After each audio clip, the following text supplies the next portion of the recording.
This is the Wenning Strength Podcast, brought to you by Wenning Strength and Wenning Strength Media. For printed copies of match training manuals, custom equipment, online coaching and analysis, and information on upcoming seminars, go to wenningstrength.com. For DVDs, digital downloads, and digital copies of all of Matt's manuals, go to wenningstrengthmedia.com. This podcast was recorded the week of the Arnold Fitness Expo 2018 in Columbus, Ohio. Mike O'Hearn was in town for the expo and stopped by Ludus Magnus to hang out with Matt and get some workouts in with he and Stan Efforting. Make sure you check out his videos on Instagram and YouTube. Enjoy.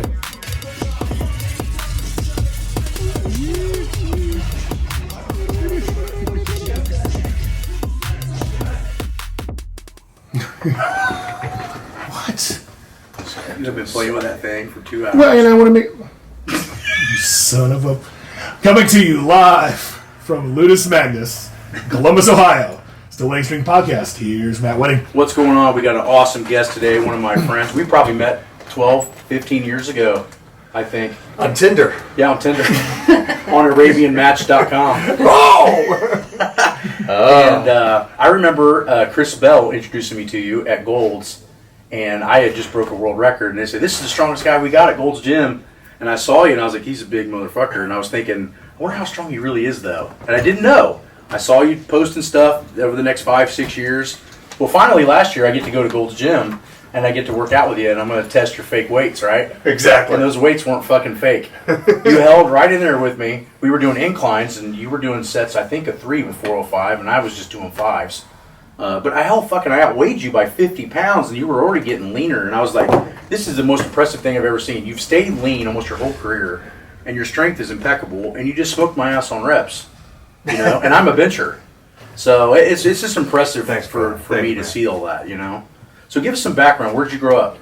I grew up in Washington, Kirkland, Washington. So Costco, Bill Gates, Mike O'Hearn. Yep. Not in that order. Washington State boy. Started young. Things that I just found out today. My first powerlifting meet was at 13 years old. Yep, same as me. Same as you. I graduated high school at 272 pounds. Same as me. So that kind of stuff is cool, man. It's insane. We started young. We started doing this. You know, honestly, I'm the same weight I was when I was in high school. So yeah. One of those things is I'm not as strong as you. I'm not the strongest guy in the world. I'm not the most ripped bodybuilder in the world. But I am, I think today, the most consistent. Yeah. In 35 years, Yeah. I've been able to squat over 600 pounds for 35 years straight. Mm-hmm. And what I like about you is consistency. When I think Mike O'Hearn, I think consistency. You're consistently lean. You're consistently strong. You're consistently working your ass off, and you're consistently never hurt. That is the 4 big things when I think of Mike O'Hearn. That's what I think of, and I think you personally don't get enough credit for. Well, you know? Hey, you know what? It's one of those things. It's when people like you or Ed Cohen or Stan Everton or anybody like that at such an elite level, even MMA fighters like Josh Barnett and Rumble Johnson talk about me, and they say things like that. I'm okay with the most elite people in the world saying that kind of stuff, even though it's not the millions. Because you know what? Being the best in the world at one thing lasts about this fucking long, unless you're Ed Cohen. Right? Yeah. You can be the best bodybuilder in the world, and you know, there's kids that are going to go to the Arnold Classic right now that don't know who Ronnie Coleman is. Yeah. It's that fast. And what I think when I think of you is consistency of hard work and all the other things that we mentioned. So tell us a little bit about how do you stay injury free? I talk a lot about it with powerlifting, but how do you do what you do? Well, there's a couple different things. I never wanted. Obviously, I'm a connective tissue guy. I believe in connective tissue over anything else. I believe in bone density over anything else. Like you, we were strong kids. And I wanted to bodybuild. And I was competing by 13, 14 years old in bodybuilding shows too. But by the time I was 20, still injury-free and all that, I was starting to shoot cover stories for Muscle and Fitness. And the one thing, Joe Weider, which means more to me, Joe Weider and Robert Kennedy both put me on their 12 greatest bodies of all time. Awesome. And I'm like, holy shnikes. And he said, I was at a photo shoot, and Joe Weider goes, and at this photo shoot was some other pros, that some guys who were just placed in the top 5 at the Olympia. Yeah. And he said to me, don't change. Yeah. Perfect how you are. Right. And I was already stronger than all the bodybuilders, at 20 years old when I first came to California. So, I'm coming from a powerlifting gym and competing at nationals in powerlifting. And so I was still bodybuilding too. And then I come there and so I'm stronger. So I didn't need to worry about the strength. Yeah. And then he said, don't worry about changing your body. So I was lucky enough, not knowing what I was doing, I was making the connective tissue so much stronger than the muscle. And a majority of people get injured because the muscle becomes too strong for the connective tissue. You chose go before show. Yeah. And that was a huge benefit for you. The other thing I like about your situation is that your longevity, I think what I saw a lot of people ask when I showed I was going to have you on this thing was, how do you stay motivated?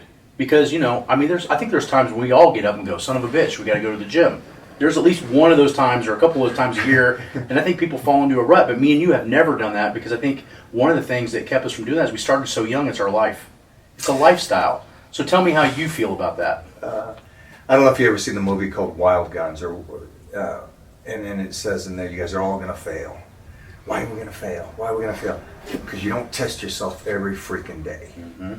And I love that. And you and me started this young. I started martial arts really young because I was getting my ass kicked, not just by my older brothers, but my older sisters were also in the martial arts. So they're drop kicking me. So at a young age, I was raised in this house of powerlifters, bodybuilders, martial artists, and I was tested every single day. And at that age, again, if you do it every single day, it becomes habit. Yeah. And it's one of those things that's never gone away. Yeah. And I love the fight. And I realized as I got older and older, I love the fight more than the powerlifting meet, more than the cover story or the bodybuilding show.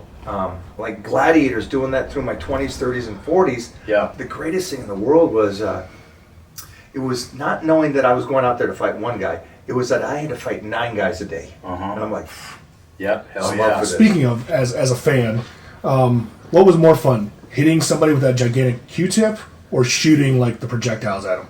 Well, it's funny that, man, the gun was usually given to somebody that wasn't athletic as the others. So I never got on that. Nice. But here's the answer to the question. Joust was fun, but it was always too quick for me because I never lost. And I just beat the Powerball was fun. Oh, yeah. Powerball was fun because it's football without pads. Yeah. And, man, you could get in these guys and just set them up. Yeah. And just take it somebody's head. Yeah. Anything like that. Or breakthrough and conquer. Anytime you can grab a man and manipulate him and throw him around is always a gladiator mentality of fun. Yeah, that's so sweet. I'll tell you this, though. The biggest difference and what was the most fun was living in the moment of being able to do it relative to being I did it so young. I got it when I was 22 years old. Right. The original, whereas Thor. Yeah. That went by so fast, and it was so nerve-wracking, and it was so not fun. Yeah. It wasn't, because it was like, I gotta win, I gotta do this, I gotta go, it's next show, what's next? And I did that in competitions, in powerlifting meets, in bodybuilding. It didn't matter what I did. Cover romance 100 books. miles an hour. Great, I'm flying to New York. Okay, I'm in the photo shoot with these beautiful women, 5 women in a day. But no, I'm already thinking about, okay, next week, what do I got to do? And it's like, it went too quick. When I got Gladiators the second time, that was fun. Yeah. I slowed everything down. You could actually, watching the old reruns and watching the newer ones, you could see yourself be more relaxed. Like not athletically relaxed, but you could see that That'd be mental. more fun. It was more fun. You could see you were pumped to do it, but it wasn't like stressful for you. Yeah, the second time around, I was smiling, and it was the, and you should always. I mean, a 20-year-old, if you're a 40-year-old and you still think like you were when you're 20, you wasted your life. Yeah. And when I got it again, or even Battle Dome, when I got these other shows, and I was living in the moment, and I was coming out going, all right, I get to do this. It's and I get to enjoy this. Win, lose, or draw. I get to fight these guys and do it and have fun with it. Only spandex is a bad thing. I'm not a spandex guy, man, but you got to take the good with the bad. See, my $1 million idea is they need to have a chain of American Gladiator. You know how they have like laser tag and all that stuff? Yeah. They need to have a chain of those where you can go and just beat the crap out of your friends. Are you guys ready for this, though? Gladiators is coming back. No shit. Really? Gladiators is coming back. Dude, that's going to be brutal. They already contacted you to possibly be I on don't it know. again? You hope so. I don't know. You got no me. information. I Just a challenge. know nothing. Stop nodding. I know nothing. That's awesome. Glad it's coming back. So give me an awesome. example of, like we had talked about this earlier off camera, but who is one of the most impressive people you have ever met as far as strength is concerned in your realm? Because you're a West Coast guy. I got my guys here, but who is some guy that you walk in the gym and go, holy fuck, this dude is berserker? Wow. Man, there's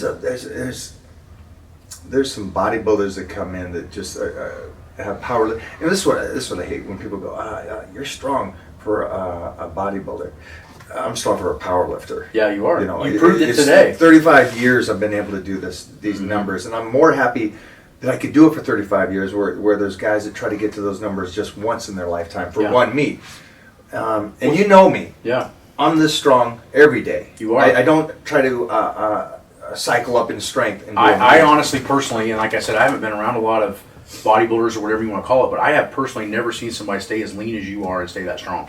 Never seen it. Yeah. And maybe it's happened before. You can understand it, but it's that whole blunt force trauma that it just continues to build and build in my nervous system. But there's some strong guys out there. But I know you were saying Ronnie Coleman was a freak. Ronnie was second level because just the way he played with weights, and he still lifted them. As he got bigger and bigger, you'll notice he lifted them more and more like a bodybuilder relative to his powerlifting years. Right. Structure. When you're powerlifting, you sit the ass back and you sit into it and boom, boom. He started getting so freaking strong. He just started bodybuilding squat, 815 and high necks, close stance. And I'm like, wow. Yeah. Do you think there was anything that he could have done differently, or it's just genetic that his body wore out? Like now he's getting a lot of hips and knees. Because I always get the question with me, like, man, how are your knees and hips going to be when you're 55? You know, you're close to 50. Yeah. And you're 100%. Yeah. I mean, you walk around perfect. You and Stan walk around great. Yeah. And I'm thinking, what did you do different, than what those guys did? Do you think some of that's genetic, or do you think he would have had a? I think I did less reps than most. I think there was a lot of. I slow down things, and I've really slowed down movements, and I find a real enjoyment out of knowing that I can take 500 down into the hole and sit there and then flex out of it. And not have to bounce out of it. Not instead of bounce use a lot of stretch reflex. Right. Yeah. And I love being able to take a squat and change locations of where it's working as I'm descending and then push it. And it's fun for me. A skilled guy like me, when I watch you do stuff, I can see you doing that. See, but other people, when they see it, they don't know what you're doing. They can't. Just going slow. Yeah. I don't get what he's doing. I don't understand. I know what you're doing. That's pretty interesting. Yeah, and it's kept me healthy. It's kept the joints healthy, and it's kept the body. And again, your body it adapts to the pressure it's put under. Yeah, I've never gone away from it. Yeah. So I know you've flown in, and we want to speed this up. But what are some advice you can give to beginners? So let's say there's a 13-year-old just like me and you were, right? Yeah. And they're sitting down listening to this shit. What do you have to say to that kid that was us when we were 13? Slow down. Yeah. I think honestly, I would talk to myself and I would say a couple things. I'd say slow down. You don't need to do everything in the first day. Less is more. Yeah. Smarter instead of harder. Yeah. And make it count when you're in it. If you're doing speed work, it's still the connective and what you're doing and pushing it out instead of just, when I was a kid, I don't care. I'm deadlifting it from the ground to the hip, regardless of how it looks. Yeah. And I wish I changed Put technique a lot of first. That. Yeah. I always say this. My big saying is, it's not what you can do; it's what you can recover from. It's great, right? That's great. And that's what I talk to people. You only train as hard as well as you recover. Yeah, that's it. And I wish I could say that. I'd say wear sunblock. I would say slow down. I would say. And I think diet. And I think what got you where you were is having that. I ran into kids, even in the ADFPA when I was 13, 14, that stone cold kicked my ass. Way stronger than me, more genetically gifted. I outlasted them. And that's how I got where I was. At 24, there were 10 guys better than me in the world. At 26, there were 6. At 27, there were 3. At 28, there were 0. And I held that as long as I could and then switched to raw and did it all over again. Yep. But the point is that there were always guys that were immediately better than me. I just knew I had to outlast everybody. And I think your career has been some of the same direction. I'm still that 14-year-old going, I grew up with dyslexia in special classes. And so the one thing I said is I had to read everything 3 to 4 to 5 times compared to a kid reading it once. And I put that with everything I did. Yeah. And I think that's one thing that I had with me too, is I had probably some mild form of ADD coming through high you still school. do. And I still do. Yeah, you still do. But once I got into college and started studying exercise science, and then they finally let me into the biomechanics master's program, And then, I was studying things I liked, and I was training hard, so I was cooling that erratic energy off. I was able to learn. And that's what weights really gave me the most of, was not only the self-confidence, but the ability to slow down and let things absorb. And realize that if I wanted that 600-pound raw bench, I was going to have to take 15 years to get there because I wasn't going to get it out of the gate. You'll fight every day to be a champion, but understand it takes time. Mm-hmm. Well, Mike, that's the key point. Going back to that teenager you were talking about, Matt, that wants to learn how to do this, are there good ways and bad ways to go about learning? With the amount of information out there. Here's the thing with today. Instead of asking, is the first thing. I think today social media is ask first. I see you do something. I'm going to ask you. Mm-hmm. Stop. Go study it. Go attempt something. Obviously, you want to be watching people that are, have done something in a sense. So I'm watching you. I'll watch you squat. I don't understand. I'll go attempt it, and then come back and see how it is. Because I noticed today that's value. I grew up around 5 guys that I thought were average Joes. Everybody's mom and dad.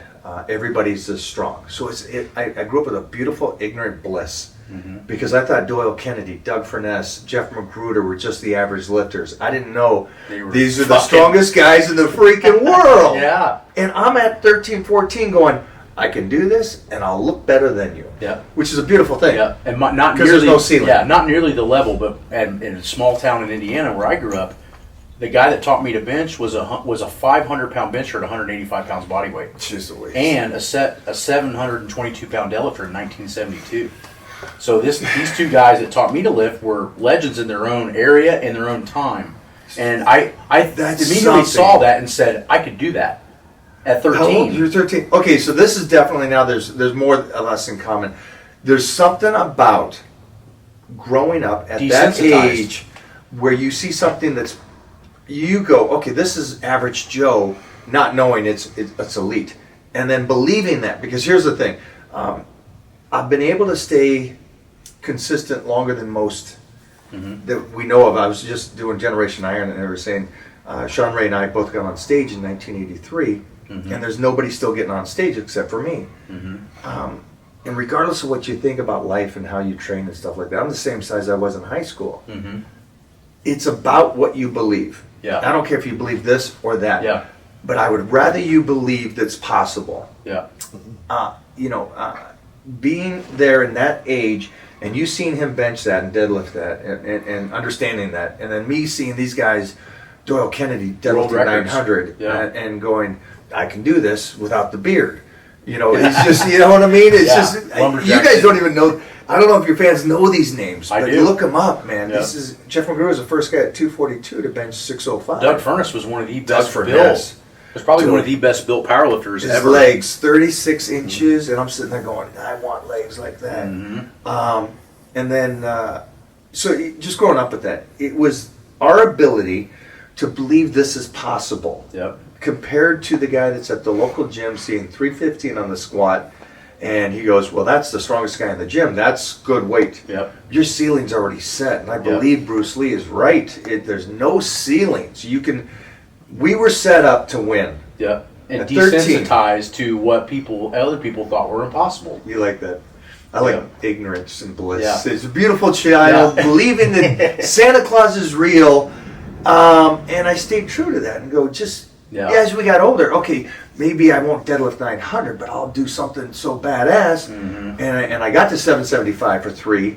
And then I competed 2 months later in a bodybuilding show. So for me, that was my 900. Yeah. And I think guys like in my position, which are far and few between, but guys in my position look at a guy like you and realize, okay, maybe I'm this much stronger than you at certain things, but now that I'm working on getting leaner, you're helping me with my diet, and I'm throwing ideas back and forth to learn my own path on that. I'm starting to realize your success in being able to do both is so extreme.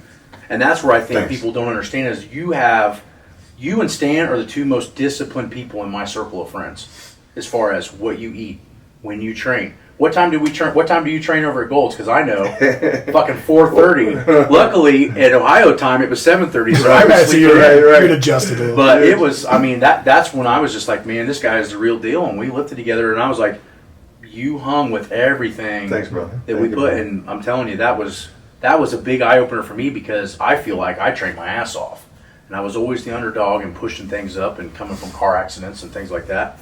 And that's why I wanted to get you on this because I thought love so it, cool, man. No, I'm glad we did this. Glad we got to train. So We'll be doing this more. Yeah, for sure. But I just love the similarities, and I didn't know that you started at 13, and you grew up with the same kind of growth I did, and people around you. It's the coolest thing. Mm-hmm. Now I can verify this because you are a world record holder. You grew up the same way I did. There is a beautifulness to growing up young and believing this is possible. Mm-hmm. And I guess my whole thing about social media and stuff and what I try to put out there, and I'm going to say this honestly, I'm not one of these guys that's out there trying to go, hey, let's be positive and let's do this. Most of the stuff I do is for myself in the sense of just trying to get up every day and fight for it and live the dream. And if that influences people, then that's great. Yep. If it irritates you, hey, I understand. Yeah. But the possibilities and beliefs in making your dreams come true is it's a beautiful thing. I think you have more of an outreach than even your Instagram followers and stuff show. Because if you're touching guys like me that are super hardcore and we're teaching other people how to do things at a positive level, that's really what it's all about. And I think that's what we stand for. That's what you stand for on the West Coast. That's what we're standing for here in Ohio. And I think that's why we've had such a good connection. Yeah. You know, because a bromance from the start. Yeah, beautiful. A lot of touching, a lot of reaching out and touching each other. And I remember I'm throwing this out there, the coolest thing I'd ever seen, and I came back and used this line that you taught me for like the whole year. And we were hanging out, and your girlfriend had a bunch of cronies working out with you, and one of those girls were like Bulgaria or something. I asked you, I said, "Who is that girl?" And you go, "Yeah, she's all right if you're into chicks." And you said it with no smile and walked away from me. And it was the coolest. I thought about that the entire up the Pacific Coast Highway. I couldn't even focus on the I don't know if you guys ocean. got that, but that's just, maybe you had to be there. I don't know. You know, but I'm going up the Pacific Coast Highway, literally about to fall off my motorcycle because I'm laughing so hard every 20 minutes. Like, yeah, if you're into chicks. So go get some rest, man. All right. And we'll see you at the Arnold. Go see you at the Arnold. What booth are you at? 621. We are at Stryker, me, and Mono will be at the Protein Water. And where can we find you at online? You can find me at Mike O'Hearn on anything. Michael, Yeah, from Instagram to Twitter to Facebook. Or 4:30 in the morning at Gold's. Or 4:30. If you got the balls. And if you guys ever want to train with me, come Gold's Gym, 4:30 in the morning. Yeah, it's the real deal. It's a real deal. Pack a lunch. I love it. We'll see you later. Peace out. Thanks, homeboy. Yeah.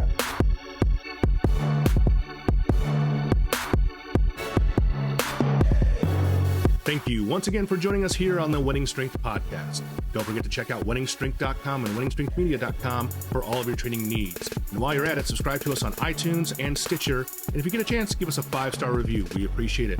We'll see you next time on the Wenning Strength Podcast.